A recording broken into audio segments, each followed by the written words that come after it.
Tekken fans, I have good news and bad news about Tekken 6. The good news is, it's more Tekken. The bad news is, it sure is more Tekken. I don't like the sound of that.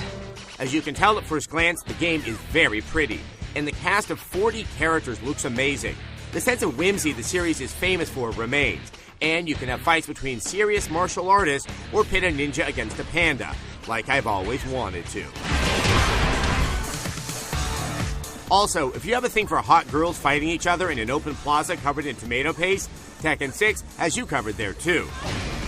Scenario mode is a strange mix of long, badly paced cutscenes and fast action with a horrible camera.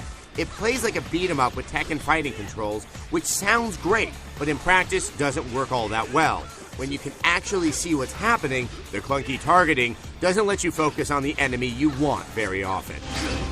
If you're not targeted on an enemy, you're going to have one hell of a time hitting them. Progress through the modes earns you items with which to upgrade and customize your character, a la Virtua Fighter. Tekken 6 wisely lifts another page from Virtua Fighter in the straight-up fighting modes, adding in a ranking system to progress as you vanquish AI opponents. The traditional game-breaking, are you kidding me bosses are here, of course.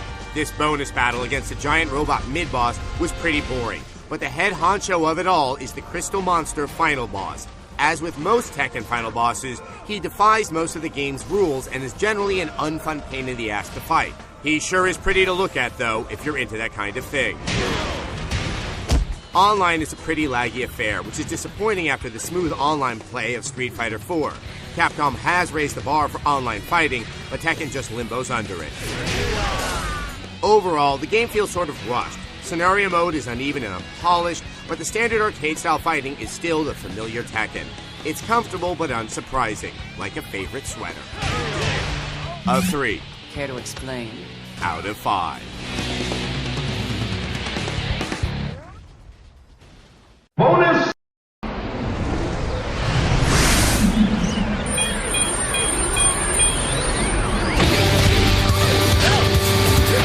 If video games can be judged solely by their opening cutscenes, then Tekken 6 is the greatest achievement in all of artistic history.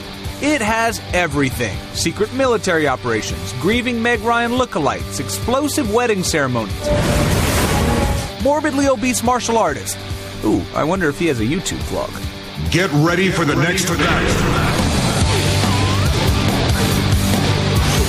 The PSP version of the game is a decent translation of its console big brother, but it's tough to tell who it's aimed at.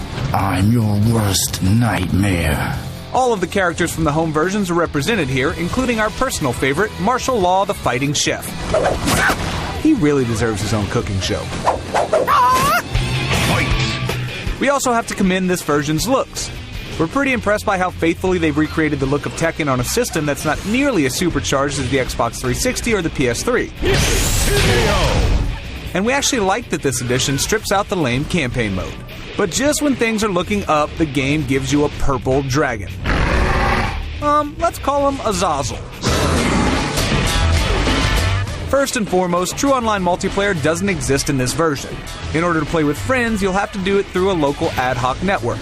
So that means you'll need your pals to also own a copy, which might be tough considering most folks will just want to keep playing on their consoles. And the lack of an actual analog stick also hurts. Time to die. The single-player value to Tekken 6 is thin. So even though this is a very solid recreation of console versions, without a true online option, it's difficult to imagine it being worth your cash. Tekken 6 for the PSP gets 3 purple dragons out of 5. You win. I don't play with amateurs.